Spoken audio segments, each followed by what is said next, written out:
How would you feel if someone called you a Luddite? For generations, that word has been used as a form of name-calling, suggesting a person is anti-technology and backward thinking. But in some circles, the meaning of Luddite is changing, especially among activists who are fighting against some of the uses of AI. I'm Jennifer Strong, and this is Shift. Now here on the steering column is a device called Auto Cruise. You simply set the speed you want. Self-driving robo-taxis are already on the road in US cities. As the disc rotates, a mirror reflects the light in the way that depends on how the signal was recorded. This is the 100 terabyte I present to you Electro, the Moto Man. Ladies and gentlemen, I would say that one of my greatest skills is my ability to interact with humans. This episode, we explore what it means to be a modern-day Luddite.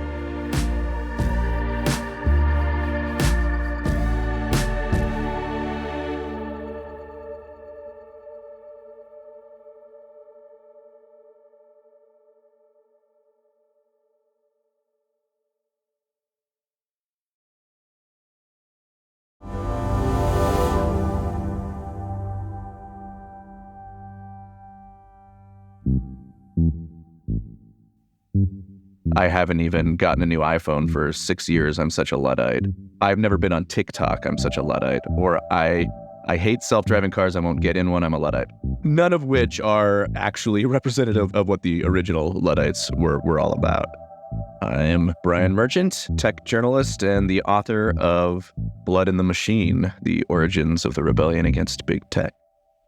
The Luddites were a band of rebels, basically, cloth workers in the beginning stages of the Industrial Revolution, who, after trying various peaceful measures for a long, long time to make sure that their working lives and their identities and their trades were protected from the march of what we would refer to today as automation, found themselves with their backs against the walls. Tech companies of the day, entrepreneurs of the day, were using machines that automated work that sort of did their jobs worse, shoddier, and more cheaply, changed course. And they started fighting, and they started doing the thing that would come to define them. That's smashing the machines that were taking their jobs. They organized around this fictitious, apocryphal sort of figure, Ned Ludd, who was probably just completely made up or may have been an apprentice cloth worker who wasn't working as fast as his master wanted him to. So his master had him whipped, and he, enraged, took a giant hammer and smashed the machine that he had been working on, fled into Sherwood Forest like Robin Hood before him. They were both in Nottingham and Nottinghamshire, and sort of the legend grew, right? He's Ned Ludd, so the people who followed in his footsteps, smashing the machinery of oppression, were the Luddites, and they organized themselves into a big guerrilla force that could oppose sort of the forces of industrialization, the elites, and sort of the British crown all at once. The word basically has had a negative connotation ever since, but you wrote an interesting piece for The Atlantic. The term is suddenly in vogue. Yeah, it's being reclaimed by people who are increasingly kind of turning to this history as a little bit of a contextualizing source, because a lot of the things that happened 200 years ago, the Luddites rose up in 1811, so about 210 years ago or so. The conditions are very similar in a lot of ways to what's happening today with AI and sort of gig work, where big companies, powerful people, and rich people with a lot of access to resources are using technologies in a certain way. They're adopting AI in ways that might threaten writers, artists, ordinary workers. The gig app companies are turning to, industries that had been organized a certain way for a long time and basically saying we can do this with a, peer-to-peer platform now where we take a cut of it, but also sort of cut out the part where, you get benefits. And it started with Uber and it started with Lyft. And now it's sort of this gig work model is moving on to bigger sectors of the economy like healthcare and so forth. And all the while, workers are feeling like it's pushing them into more precarious situations. So a lot of people are recognizing these forces and the similarities to the original Luddites. And they're saying, hey, the Luddites were not dummies. The Luddites, in fact, use technology in their lives every day for hundreds of years. If you're a cloth worker, if you're a weaver using a hand loom in a cottage, or if you're a stocking frame worker using it to knit goods, or if you're, working a cloth finishing device, a gig mill, all of these things were technologies that they had really firsthand knowledge of how to use, and they were opposing these changes, not because they hated the technology, but because they hated how it was being used against them. And so we find ourselves in a similar situation today, where artists are saying, hey, wait a minute. And I've talked to many of them in my work as a journalist, who are seeing, up to 50% of their work sort of dry up because they used to draw illustrations for a company that can now do that with Midjourney, or a copywriter that used to work for a corporation. Now they can, use ChatGPT to get some approximation of it. And so these sort of already precarious jobs are kind of drying up a little bit in a way that is very contested, because there's, just like the cloth workers 200 years ago who complained about the quality and the methods of their work being stolen by the machines, and all the labor that they'd put into building a reputation and so forth of England's cloth industry. The machine owners were capitalizing on that, automating large parts of it, using children to run the machines for less cost, and then putting out an inferior product. While artists today say, hey, all of this stuff has been stolen from work we've put on the internet. It's been vacuumed up into these systems that a tech company is going to profit off of to churn out an inferior product. And it's going to not only deprive us of a chance to make a living selling our work, but it's also going to drive the market down in general for the prices for this stuff, because now we're competing with an automated system. So the similarities are so numerous, and the Luddites, I think, are increasingly seen as sympathetic and not reactionary or dumb, because really that mischaracterization is the result of a propaganda campaign, to kind of put it bluntly, by the crown at the time, that really had an interest in, the Luddites when they first rose up were really popular. People would join them in the streets, people from other trades who weren't in obvious threat of being automated away in their workplaces. The steel workers, the coal workers, the shoemakers, hatters, they would all come out and they'd join the Luddites. And even some of the authorities at the time would just kind of let them attack the shops. Part of that is because the Luddites were very tactical. And at first, especially, they would only destroy the machines that were automating their work. They would leave all the other machinery that didn't sort of disrupt the social contract in place. And they would sort of write threatening letters explaining why they were doing what they were doing. They'd give the factory owners an opportunity to take down the automating machines, and they would be blunt. They said, you have erased, 300 of our brothers' jobs, and take down the machines or you'll get a visit from Ned Ludd. That's how they would, write their letters and go about their campaign. And if they complied, Ned Ludd's army wouldn't show up. But if they didn't, if they kept the machines up, then they'd either sneak through the window or hold up the overseer at gunpoint, and they'd take that hammer to those machines. And it was twofold. It was a symbolic tactic, right? Saying like, these are the machines being used by the rich to get even richer. If we destroy them, we're also sort of dealing a blow to these forces that are making society more unequal, less just. And so people could get behind that. They were also very tactical, right? You destroy the machine that can, do the work that has caused you to lose a job. Economies were much less complex. We didn't have globalization to the same degree. Your town was probably a cloth producing town if you were in the Luddite sort of sphere of influence. If you smash the machine in the factory that's doing your job, then they can't use it to take your job anymore. So it served both purposes, and they were really popular. So people were cheering for them. So the state had to kind of come in and say, look at these people. They're destroying their own industry. They're dummies. They're against progress. They're fighting against just technology and advancement in general. They're deluded. That was the favorite word. They were deluded. And they would always suggest that they were under the influence of some malcontented leader, because common people at the time couldn't be trusted to, act on their own accord or to understand what was bad for them. You're making me think about some of the ways in which people are beginning to fight back now, including something we talked about on the show a couple of weeks ago. University of Chicago made a tool for artists that they could shade their artwork so that if it's scraped from the web, it can harm the models. Not quite a hammer. Though that's Luddism for sure. I think the nightshade tool, turning the technology, against itself. You could point at the activists who were putting cones on self-driving cars to shut them down in their tracks. I was thinking about that. Then you have all the sort of mass outpouring of opposition to generative AI is probably the biggest one, all the way from, the writers in the WGA who opposed studios using AI to sort of generate scripts, and that became a key sort of factor in the strike that took most of last year. SAG similarly. Well, you described that as kind of the first proxy battle, really, between humans and machines, in a sense, for the modern era.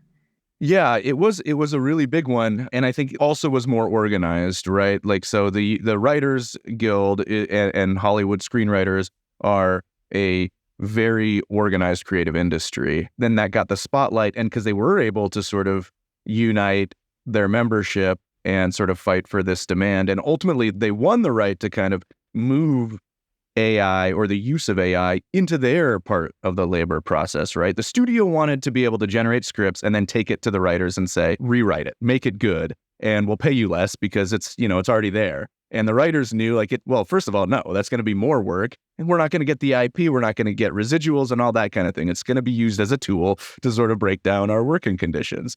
Instead, they said, well, if we want AI to be on the table, then we'll decide how to use it because we know best anyways. We're the ones who've been writing and practicing this trade, and maybe there's interesting ways to experiment with it, but not setting it against our interests. If it really is supposed to be this liberatory tool that enhances creativity, then give it to the people that actually want to use it that way, not to, hit a button and sort of generate mush to meet a quota or something.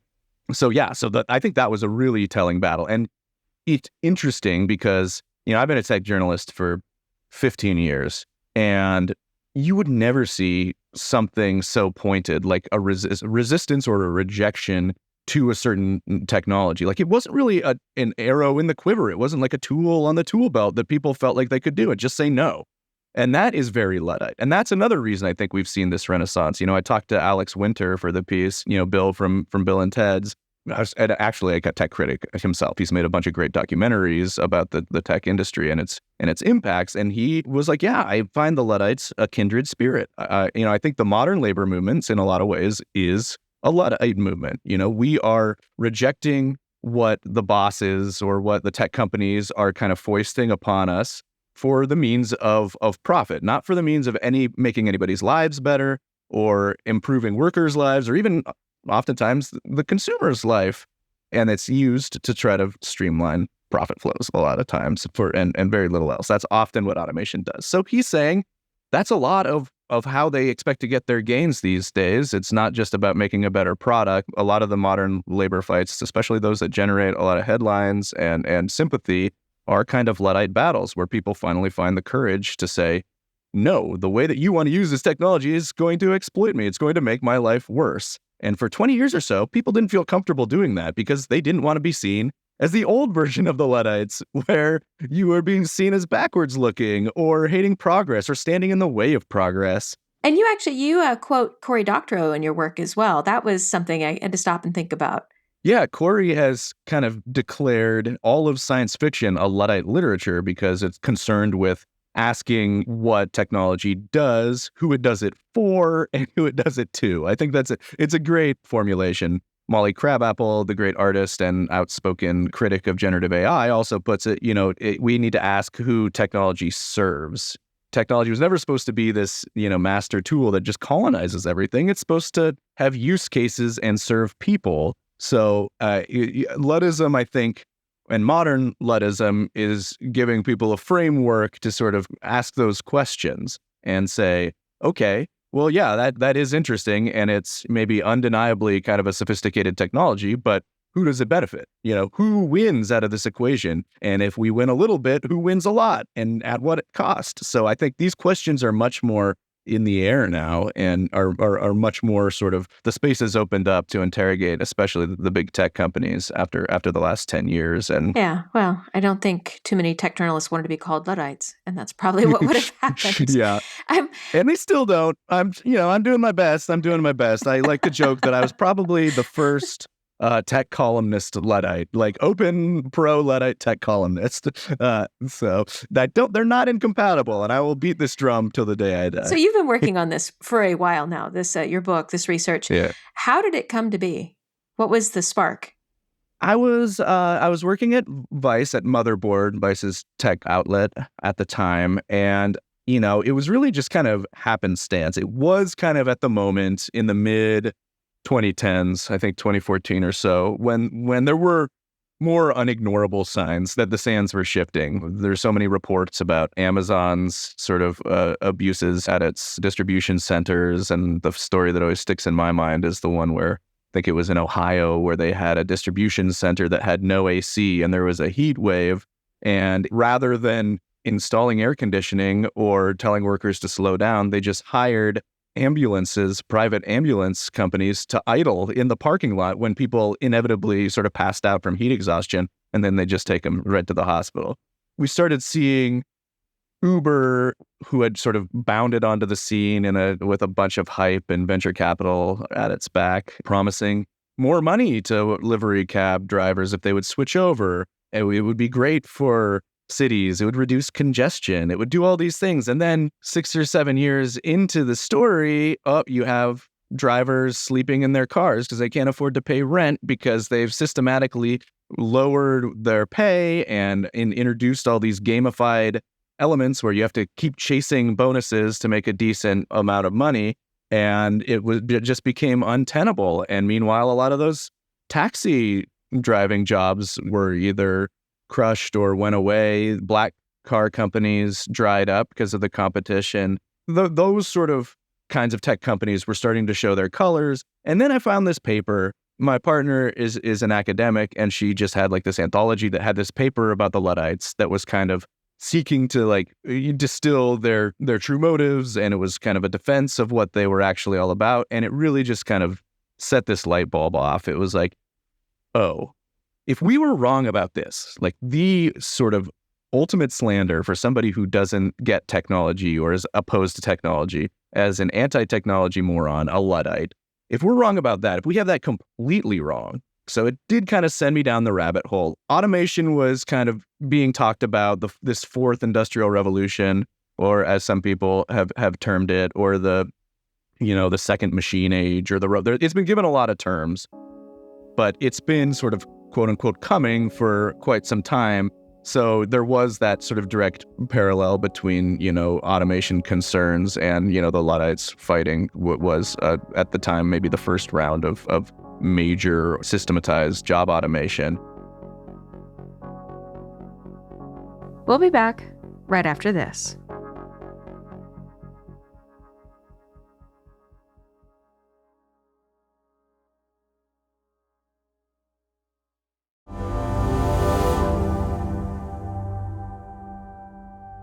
Over the course of this research, has anything surprised you?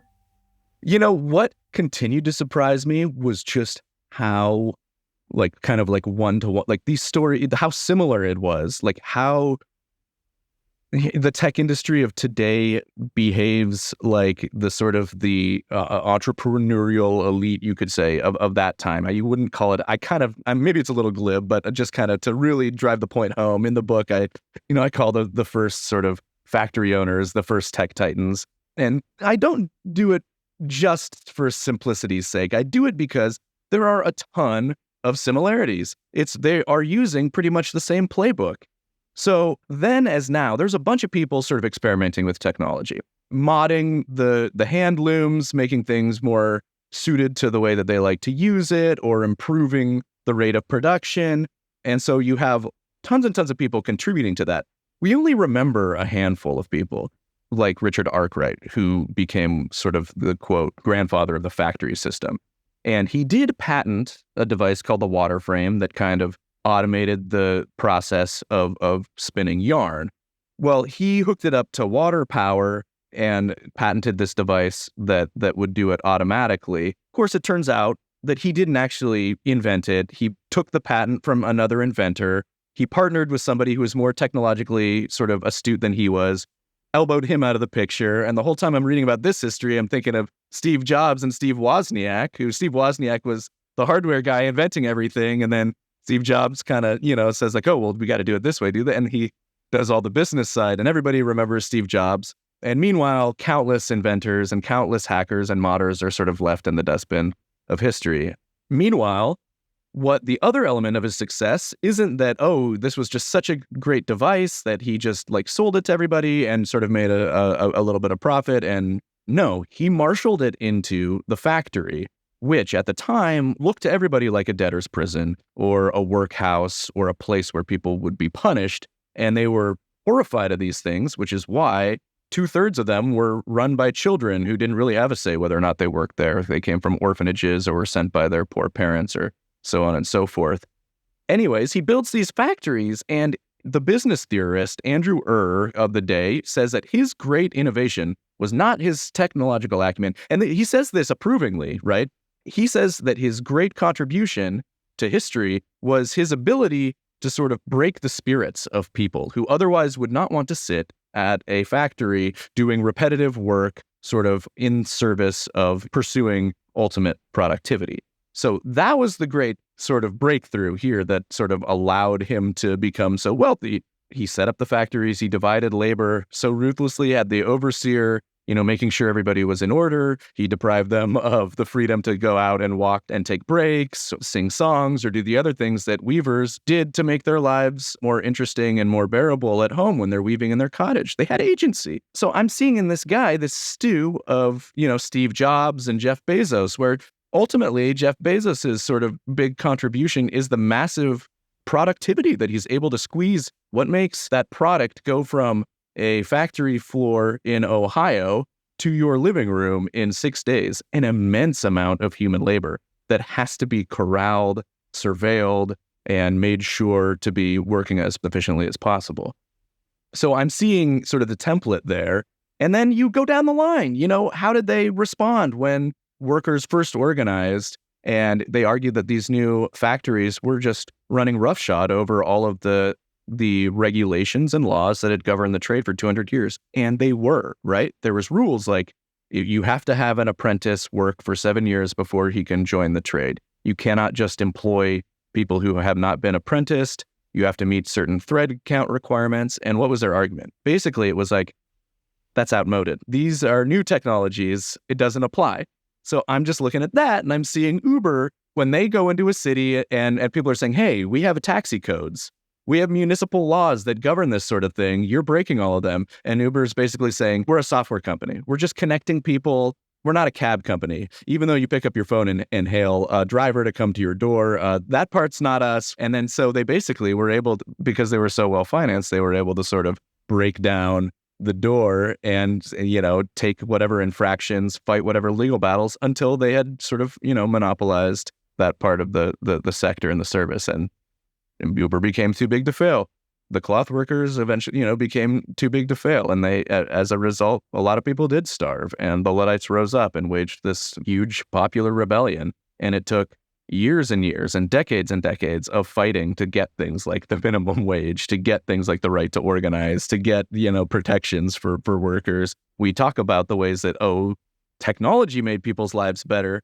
Well, technology made a handful of people's lives better first. And then ordinary people working the technology had to fight and claw for decades and decades to ensure that they shared in some of those gains. There's a real risk that we'll see a similar dynamic play out now if it isn't already. What are you watching for next?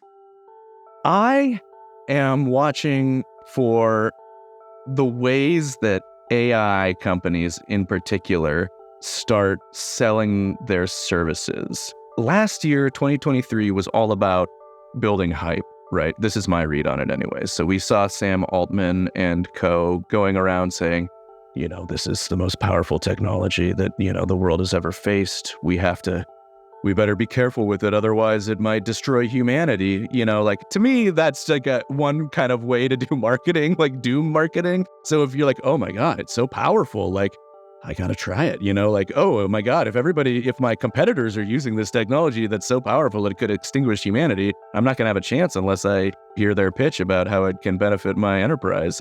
And we're seeing all these new tiers emerge that are specifically targeted at enterprise businesses. We're seeing deals being made. We're seeing partnerships because right now, generative AI costs a ton to use. Its energy demands are enormous. Its server demands, its compute demands are enormous. So it has a huge sort of footprint, and all that costs a lot of money. And so far, they're making peanuts, basically kind of selling access to higher tiers of it. So the big question for me is, how do they make this case?